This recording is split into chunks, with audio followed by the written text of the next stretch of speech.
கிடைத்த இந்த இன்பம் உலகத்தை மக்கள் பெற்றுக்கொள்ள வேண்டும் என்ற வார்த்தைப்படி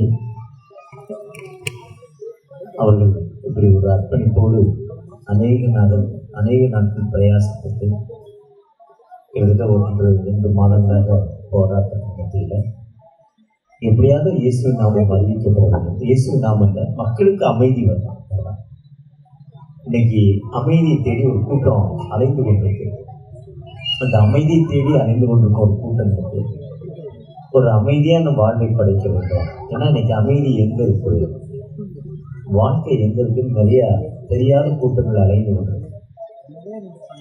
அந்த மக்களுக்கு அமைதியை சொல்வதற்காக இந்த கூட்டம். ஒருவேளை எப்படிப்பட்ட அமைதினா, ஒரு கிராமத்துல ஒரு வயதான பெரியவர், இந்த வயதான பெரியவர் அவர்கிட்ட ஒருத்தர் சொன்னார், உங்க வீட்டுல புதையல் இருக்கு. புதையல் ஒரு சினிமா வந்துச்சு. அதே மாதிரி ஒரு புதையல் தேடுவாங்க, புதையல் தேடிக்கிட்டே இருப்பாங்க. அதே மாதிரி ஒரு வீட்டில் புதையல் இருக்குன்னு சொன்னாங்க. அவர் அதனால அந்த கிராமத்தை விட்டு தன் பிள்ளைகள் எல்லாம் தூர தேசத்துல ரொம்ப வசதியா இருக்காங்க. ஆனா அந்த தேசத்துக்கு அவர் போனாங்க. அந்த புதையலை கண்டுபிடிக்கணும்னா அந்த புதையலை தேடிக்கிட்டே வேற வழி இல்லாம ஒரு நாள் வீட்டுக்கு உடைச்சி, வீட்டு தரையை உடைச்சி அகழ்வாராய்ச்சி மூலம் பெரிய பள்ளம் போட்டு தேடிக்கிட்டே இருக்கிறாரு. ரொம்ப ஆழ்ந்த வந்தாச்சு. ஏன்னா தங்க சுரங்கத்துல தங்கம் கிடைப்பது என்பது அறிவு. ரொம்ப தூரம் தேண்டி ரொம்ப தேடினாதான் கொஞ்சம் கிடைக்கும். இப்ப கூட நம்முடைய கோலா ஆபீஸ்ல தங்க சுரங்கத்துக்கு மீண்டும் தோண்ட ஆரம்பிச்சிருக்காங்க. தங்கம் வேலை போடுவாங்க, தங்கம் எடுக்க கிட்டத்தட்ட 1,00,000 டன் மண் எடுத்தாதான் 1 கிராம் கிடைக்கும். 1,00,000 டன் மண் எடுத்தா. அதே மாதிரி நம்ம கஷ்டப்பட்டு தங்கத்தை தேடுறேன், ரொம்ப தேடுறேன். அவர் புதையல கடைசியாக பெட்டி கிடைச்சிருச்சு. ஆஹா, பெட்டி கிடைச்சிட்டு புதையல் கிடைச்சிருச்சுன்னு அந்த பெட்டியை எடுத்து திறந்து பார்த்தா அது உள்ள ஒரு பேப்பர் இருக்குது, ஒரு ஸ்டாம்ப் இருக்குது. அந்த ஸ்டாம்பும் தப்பாக பிரிண்ட் ஆகிருக்கு, தலைகீழ் ஸ்டாம்ப். ஏதோ கோல்டு கிடைக்கும், வைடூரியம் கிடைக்கும், பிளாட்டினம் கிடைக்கும். இன்றைக்கி பிளாட்டினம் விலை கூட கூடிடுச்சா, ரொம்ப அதிகமாகிட்டான். அப்படிலாம் கிடைக்கும்னு தேடினா நான் ஒன்றுமே கிடைக்காம இது மட்டும்தான் கிடைக்கும். ரொம்ப மனசோர்வடைந்து விட்டார். மனசோர்வடைந்து அதை தூக்கி குப்பை தொட்டியில் போட்டார். குப்பை தொட்டியில் போட்டு அவர் திரும்ப தன் பிள்ளைகள் விட்டு கிளம்பிட்டார். புதையலை தேடி வெறுத்து போனார். இப்போ பிள்ளைகளுக்கு வீட்டுக்கு போயிட்டு போகிற வழியில் ஒரு பேப்பர் கிடைக்கிது. அந்த பேப்பரை பார்த்தா அந்த பேப்பரில் சொல்லுது, இந்த தலைகீழ் ஸ்டாம்பு இருக்கிறவங்க இதை கொண்டாந்து அரசாங்கத்தை கொடுத்தா உங்களுக்கு 100 கோடி இலவசம்னு வருது. அதை ஒருத்தர் கண்டுபிடிச்சி, அப்பா தலைகீழ் ஸ்டாம்பு தான் நம்மகிட்ட கிடச்சிது, இதை ஓண்ட தானே இருக்குது, இதை கொண்டே நீ கவர்மெண்ட்டில் கொடு, உனக்கு 100 கோடி கிடைக்கிறாங்கன்னு கொண்டே கொடுக்க போனார். அப்போதான் அந்த பேப்பரை தூக்கி குப்பைக்காரன்ட்ட போட்டு அது குப்பை தொட்டியில் போட்டு அது குப்பை லாரியில் ஏற்றி மொத்த குப்பை கடங்களை கொண்டே போய் சேர்ந்துருச்சு. அது கண்டுபிடிக்க முடியல. இதுதான் வாழ்க்கை. அமைதியை தேடி 100 கிலோமீட்டர் போகிறோம், 200 கிலோமீட்டர் போகிறோம், சாப்பிடாமல் இருக்கிறோம், ஒரு விதமான கலர் ட்ரெஸ் வச்சுக்கிட்டு போகிறோம். ஆனால் எங்கேயுமே அமைதி இல்லை. வாழ்க்கையில் எங்கேயுமே அமைதி இல்லை. சாது சுந்தர் சிங்கிற ஒரு பெரியவர் இந்த அமைதியை தேடி தான் எங்கேயோ அலைகிறார். பஞ்சாபை சேர்ந்த ஒரு மனிதர். சின்ன வயதுலேருந்து அமைதி எங்கே இருக்குது, உண்மை எங்கே இருக்குது, அதை தேடிக்கிட்டே இருக்கிறார். அவர் தேடுற அமைதியும் கிடைக்கல, உண்மையும் அவருக்கு கிடைக்கல. ஒரு நாள் ரயில்வே ட்ரெயினில் ஒரு பாஸ்டர் ஆண்ட்ரு மாதிரியோ இல்லை விட்டல் மாதிரி எப்படியாவது காஸ்பல் சொல்லணுங்கிற ஆவலில் விட்டல் மாதிரி ஒரு பாஸ்டர் ட்ரெயினில் புதிய ஏற்பாடு கொடுக்குறார். அங்கே இருக்க தீவிரவாதி கையில் கொடுக்குறாரு. தீவிரவாதி அந்த புதிய ஏற்பாடை வாங்கிட்டு அந்த புதிய ஏற்பாடு கொடுத்தவரை அடித்து உதைத்து ட்ரெயினை விட்டு கீழே தள்ளிட்டார். ட்ரெயினை விட்டு தள்ளிட்டார். ஓடுற ட்ரெயினில் தள்ளிட்டார். அந்த புதிய ஏற்பாடை வாங்கி பீஸாக கிழித்து ட்ரெயினுக்கு வெளியே போட்டார். இந்த அமைதியை தேடி கடந்து போன சாது சுந்தர் சிங் அப்படி போய்கிட்டே இருக்கிறாரு. அவரும் கிறிஸ்தவர்களை அடிக்கிறவர். சாது சுந்தர் சிங் கிறிஸ்தவங்களை அடிக்கிறார்.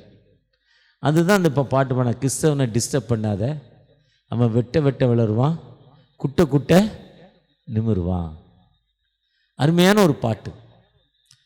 அந்த கிழிச்சு போட்ட அந்த பைபிளை அந்த சாது சுந்தர் சிங், அப்போ அவர் பேர் சுந்தர் சிங், அவர் பேர் சுந்தர், அவனுடைய கோத்திரத்துடைய பெயர் சிங். அதை எடுத்து வாசிக்கிறார். அந்த வசனம் சொல்லுது, உங்கள் இருதயம் கலங்காதிருப்பதாக. Don't worry about. இன்னும் பீஸ் எடுத்து வாசிக்கிறார். என் நாமத்தினால் எவைகளை கேட்டாலும் அவைகளை நான் உனக்கு தருவேன். The name of the Jesus. இன்னொரு இடத்தை வாசிக்கிறாரு, நீ அறியாதும் எட்டாதுமான பெரிய காரியங்களை உனக்கு வாய்க்க செய்வேன்.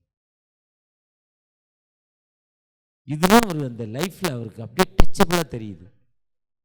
அப்ப ஆராய்ச்சி செய்கிறார். ஆராய்ச்சி செய்து வீட்டுக்கு போறாரு. அம்மா அப்பாட்ட சொல்றாரு, கிறிஸ்தவன் ஆயிட்டேன்னு வீட்டை விட்டு விரட்டிடுறாங்க, சொத்துக்கள் இல்லைங்கிறாங்க, எதுவும் வேண்டாம், எனக்கு ஏசுங்கிற ஒரு நபர் போதுங்கிறார். சரி, நம்ம கோத்துறதுக்கு ரொம்ப கஷ்டமாக இருக்குது, இவன் சொன்னால் கேட்க மாட்டான்னு அதே மகனுக்கு அந்த தாய் உணவில் விஷம் கலந்து கொடுக்குறாங்க. அந்த விஷத்துடைய உணவை சாப்பிட்றாரு. சாப்பிட்ட பிறகு ஆவியானுடைய ஏவுதலின்படி அவர் அங்கே இல்லாமல் அதை விட்டுட்டு ட்ரெயின் ஏறி வேறு ஊருக்கு போய்கிட்டு இருக்காரு.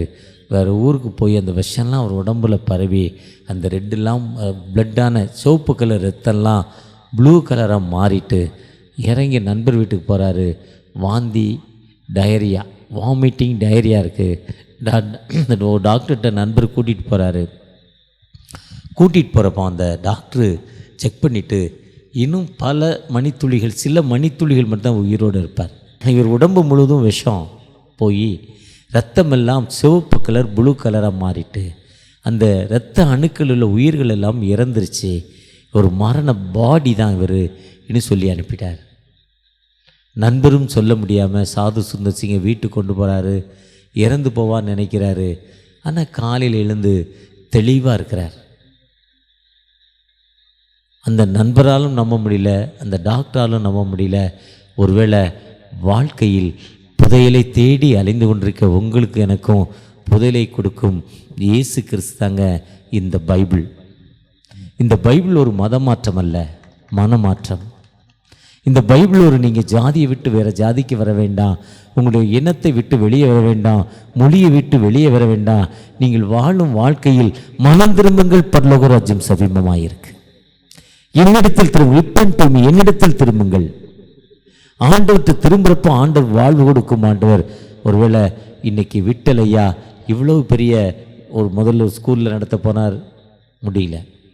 ஆனால் இந்த ப்ரோக்ராமை எப்படியாவது நடத்தி ஆக வேண்டும் என்ற தீவிரவாதத்தில் இந்த மழை நேரத்தில் இந்த கிரவுண்டில் ஒரு அர்ப்பணிப்போடு செய்தார்னா, நான் பெற்ற இன்பம் இந்த வையகம் பெற வேண்டும். நான் தேடிய புதையல் இந்த உலகத்திற்கு கிடைக்கணும். அவரும் புதையல் தான் தேடி எத்தனையோ உலக பிரகாரமாக தலைவருக்கு பின்னால் போய்கிட்டு இருந்தார். அவர் சொல்கிறாரு, நான் ஏன்டா ஒயிட் அண்ட் ஒயிட் போடுறேன்னு அவருக்கு ஒரு நாள் சொல்கிறாரு. ஒரு காலத்தில் ஒரு தலைவரை பாக்கெட்டில் வச்சுக்கிட்டு இருந்தேன். அன்னைக்கு யாரும் என்னை எந்திரிச்சு இல்லை. அன்னைக்கு ஏசுங்கிற ஒரு நபர் எனக்குள்ளே வந்ததால் அந்த ரோட்டில் உட்காந்துருக்க தம்பி பாஸ்ட் வரான்னு எஞ்சி நின்று தோத்திரம் சொல்கிறாரு. ஆனால் நான் அந்த இயேசுவை ஏற்றுக்கொள்ளுமுன்ன ஒரு ரவுடி வரான்னு என்னையை பார்த்து பயந்து எங்கேயோ ஒளிஞ்சிக்கிட்டான். ஆனால் என்னையை பார்த்து ஒரு அமைதி அவனுக்கு கிடைக்குதுங்கிறாரு. அந்த இயேசு உங்களுக்கு எனக்கு ஒரு சமூகத்தில் மரியாதை தரும் இயேசு.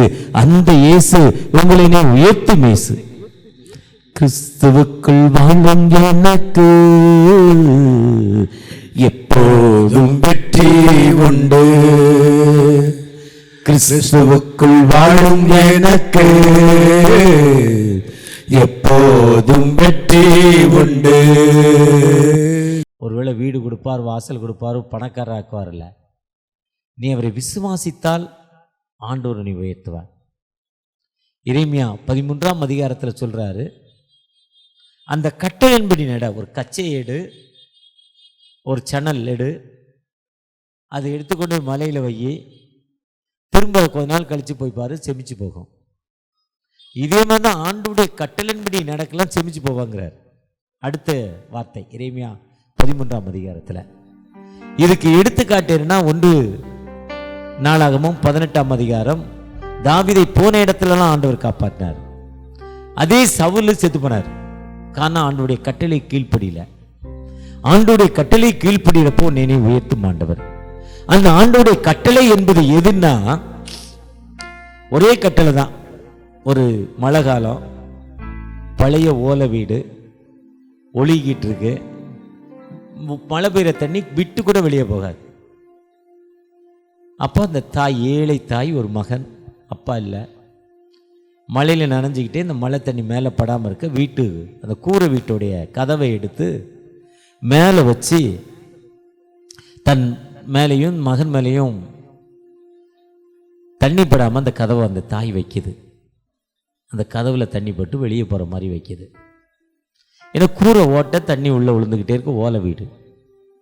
அந்த தண்ணி விழாத இடத்துல மகன் போனோன்னா அந்த சின்ன பையன் அம்மாட்ட கேட்குறான், அம்மா நமக்கு இந்த ஓலை வீடு இருந்துச்சுமா, இந்த ஓலை வீட்டில் நம்ம கதவு இருந்தது வச்சுட்டோம், இன்னும் நிறைய பேருக்கு இந்த ஓலை வீடு இந்த கதவு கூட இல்லையா, அவங்க என்னம்மா பண்ணுவாங்கன்னு தான். அந்த பையனுடைய தூர பார்வை எப்படி இருக்கு பார்த்தீங்களா? இதுதான் கிறிஸ்தவம்.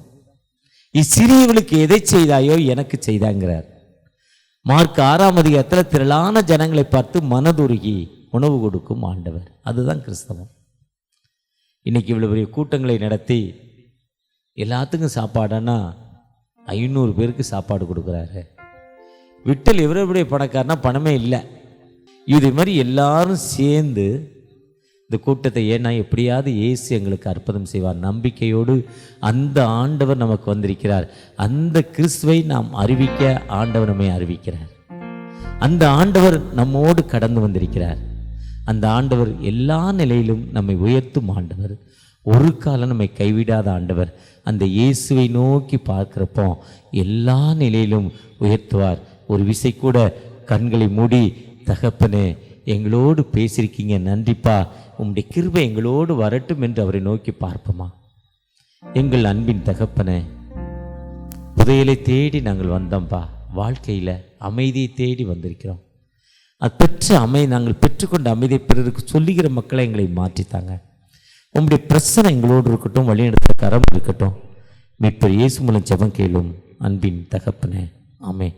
அறுவடை மிகுதியாலோ இல்லை, அன்பரின் கதறல் கேட்டு